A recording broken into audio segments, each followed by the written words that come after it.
On the morning of her final exam, 19-year-old Amina Parker rushed across campus with her backpack bouncing behind her, her heart pounding louder than the ringing bell that signaled the start of the test she had spent 6 months preparing for. She was a strata student, a scholarship kid, and the kind of person who believed that hard work could move mountains even. If life had placed more mountains in front of her than behind, she had dreamed of becoming a doctor since she was 10. Ever since she watched paramedics desperately fighting to save her father after he collapsed in their living room. Though the memory still tightened her chest, it also fueled her ambition, keeping her steps steady even when her world seemed shaky. But today, everything shifted when she turned the corner of the main road and saw a black SUV crashed against a light post. Smoke rising from under the hood, and a man slumped against the door.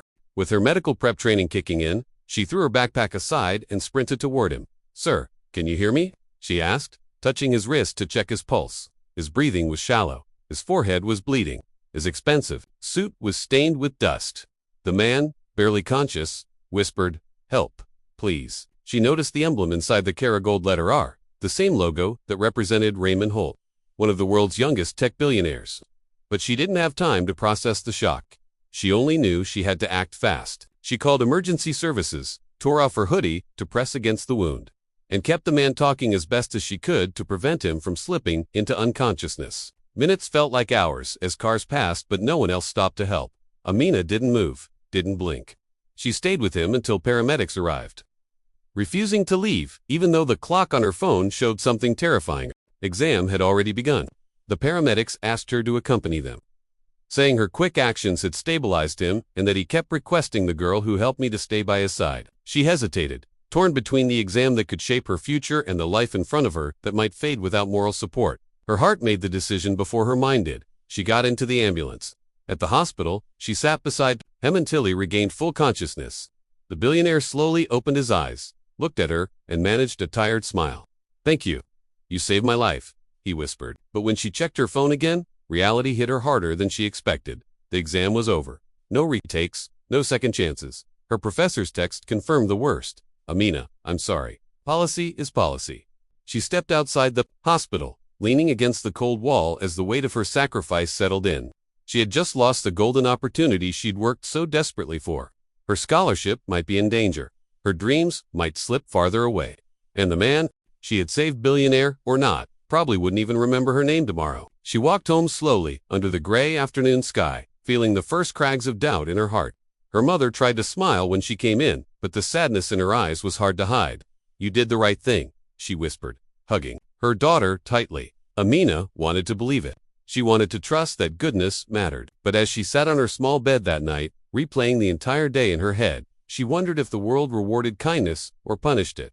And yet, a voice deep inside her refused to break. She whispered, "I'd do it again," even though tears streamed down her face.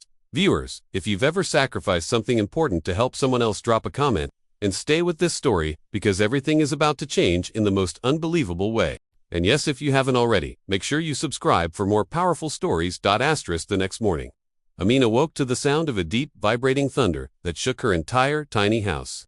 The windows rattled. The cups in the kitchen trembled. Her mother shouted her name in confusion. Amina jumped from her bed, heart racing, pulled the curtains open, and froze. A black helicopter was descending right into her backyard, its blades slicing the air with a force that nearly knocked her off her feet. Neighbors gathered outside, pointing and recording. Dust and leaves swirled everywhere. Amina ducked instinctively, wondering if she was dreaming. The helicopter landed with a heavy thud, and the door slid open as two men in suits stepped out. Her mother grasped her arm tightly, eyes wide. "Amina, what is happening?" She didn't know. But when a third person stepped out, she recognized him immediately, the man she had saved, Raymond Holt, now dressed in a crisp black coat. Standing tall and strong, though a faint bandage was still visible below his hairline. He walked toward Amina, as though the helicopter, the guards, the chaos, none of it mattered. Only she did. "Amina Parker?" he asked, his voice warm and confident.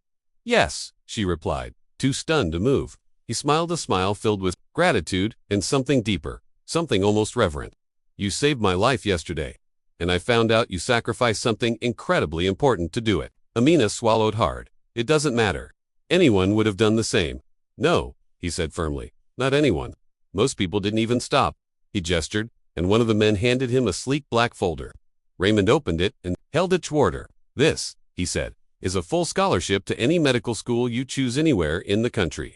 Your tuition, housing, books, and expenses, all covered. Amina gasped. Her mother covered her mouth with both hands, tears falling instantly. But Raymond wasn't done. Also, he added with a gentle seriousness, I've spoken to your college dean. You will retake the exam privately. They've agreed. Sometimes rules must bend for justice. Amina felt her knees weaken. But then, the billionaire stepped closer and lowered his voice. And one more thing. She blinked, barely breathing. I want you to intern at my foundation's medical research division next summer. Paid generously. Thunderstruck, Amina could barely speak. Why? Why would you do all this for me? Raymond looked at her with a deep sincerity she'd never seen in a stranger's eyes. Because you reminded me, he said quietly, that humanity still exists, in a world full of people who walk away. You walked toward me. A small crowd of neighbors applauded from behind the fence, having heard everything. Amina's mother burst into tears and hugged her daughter tightly. But then Raymond extended his hand and said, Come with me. There's someone who wants to meet you. Who? Amina whispered. My board, he said with a grin. They need to meet the young woman who saved their CEO. Amina climbed into the helicopter, her hands trembling, her heart glowing with a light she hadn't felt in years. As the helicopter lifted above her neighborhood, she looked down at the tiny house, the cracked driveway, the old wooden fence stand, she realized. Something profound. One act of kindness had rewritten her entire destiny.